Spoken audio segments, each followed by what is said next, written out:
नमस्कार दोस्तों। वह बरगद और अकेला मन, हरे भरे नारियल के पेड़ों, शांत बैंक वाटरों और वर्षा से धुली पगडंडियों के बीच एक वृद्ध व्यक्ति रहता था।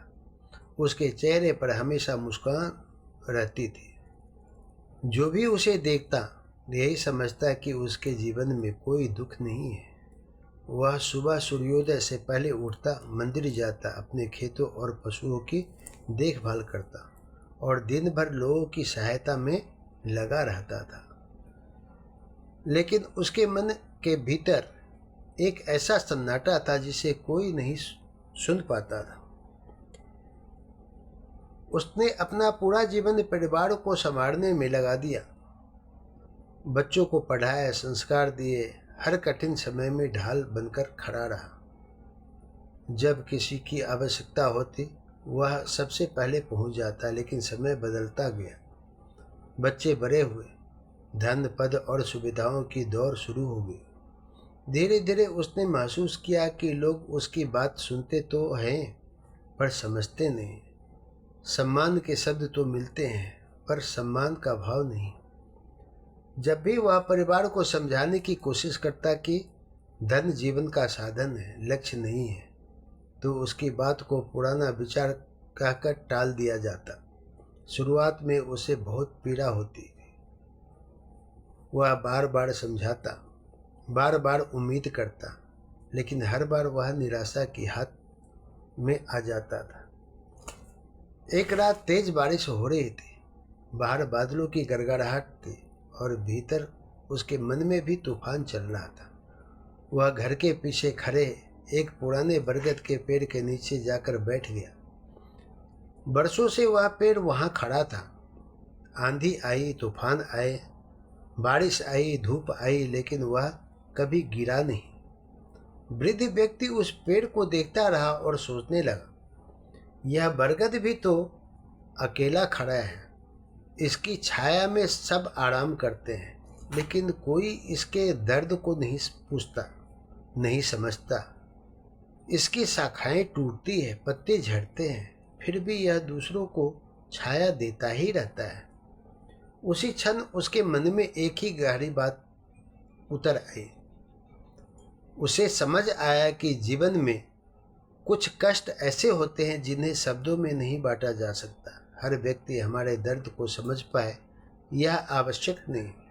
कुछ घाव समय को सौंपने पड़ते हैं और कुछ आंसुओं केवल ईश्वर को ही दिखाई देता है। उस दिन के बाद उसने शिकायत करना बंद कर दिया और प्रार्थना करना शुरू कर दिया, ज़्यादा बढ़ा दिया। उसने अपने कर्तव्यों को नहीं छोड़ा। वह परिवार से प्रेम करता था, लेकिन अपेक्षाओं का बोझ कम कर दिया।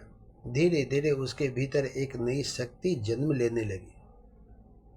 अब जब कोई उसकी बात न समझता तो वह क्रोधित नहीं होता, वह सोचता, जिसे अनुभव नहीं मिला वह मेरी बात कैसे समझेगा।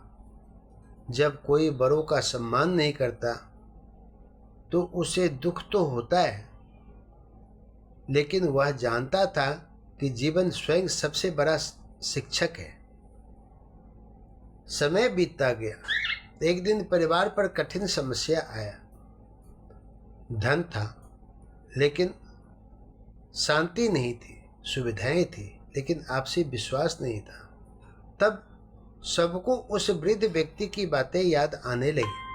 लोग उसके पास आए और बोले, आप जो कहते थे वही सही था। वृद्ध व्यक्ति मुस्कुराया। उसने किसी को दोष नहीं दिया। उसने केवल इतना कहा, जीवन की सबसे बड़ी गरीब धन की कमी नहीं बल्कि संस्कारों की कमी होती है, और जीवन की सबसे बड़ी संपत्ति बैंक में रखा पैसा नहीं बल्कि परिवार में बचा हुआ सम्मान है। उसकी आंखों में आंसू थे, लेकिन इस बार वे दुख के नहीं थे। उसे समझ आ गया था कि सत्य को तुरंत स्वीकार नहीं किया जाता। कभी कभी सत्य को समझने में वर्षों लग जाते हैं। उसने जीवन से एक और बात सीखी, अकेले रोने की आदत कमजोरी नहीं होती, यह उस व्यक्ति की पहचान होती है जो दूसरों को टूटने से बचाने के लिए स्वयं टूटता रहता है। लेकिन सावधान रहना चाहिए, क्योंकि लगातार भीतर ही भीतर दर्द दबाने से मन पत्थर भी बन सकता है। इसीलिए मनुष्य को ईश्वर से संवाद करते रहना चाहिए, प्रकृति के बीच समय बिताना चाहिए और अपने मन को कटुता से बचाना चाहिए, क्योंकि कष्ट हमें मजबूत बनाता है, लेकिन केवल तब तक जब तक हम उसके साथ ज्ञान को भी जोड़ते हैं। यदि कष्ट के साथ क्रोध जुड़ जाए तो मनुष्य टूट जाता है, यदि कष्ट के साथ धैर्य जुड़ जाए तो मनुष्य निखर जाता है। धन कमाना आवश्यक है, लेकिन धन के पीछे भागते भागते यदि माता पिता का सम्मान, परिवार का विश्वास और रिश्तों की गरिमा को खो जाए तो वह सफलता नहीं, एक धीमी हार है। जो व्यक्ति चुपचाप अपने आंसू पीकर भी अपने कर्तव्य निभाता रहता है वही वास्तव में कर्मयोगी है।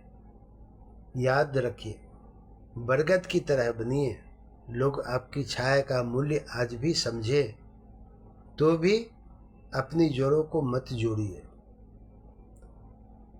मत छोड़िए, क्योंकि जब समय बदलता है लोग बदलते हैं, लेकिन सच्चे कर्म और अच्छे संस्कार कभी व्यर्थ नहीं जाते।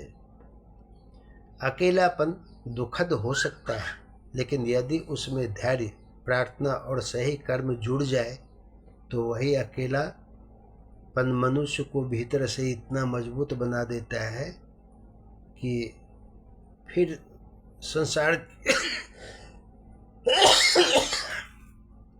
संसार की कोई आंधी उसे गिरा नहीं सकती। अगर अच्छी लगी हो तो लाइक शेयर सब्सक्राइब ज़रूर कीजिएगा। यह आप लोगों को, आपके परिवार के बच्चों को ज्ञान बढ़ाने के लिए, समय की याद दिलाने के लिए आप लोगों के बीच आता हूँ। अगर अच्छी लगी हो तो लाइक शेयर सब्सक्राइब ज़रूर कीजिएगा। आगे फिर मिलेंगे एक और नई कहानी के साथ। धन्यवाद।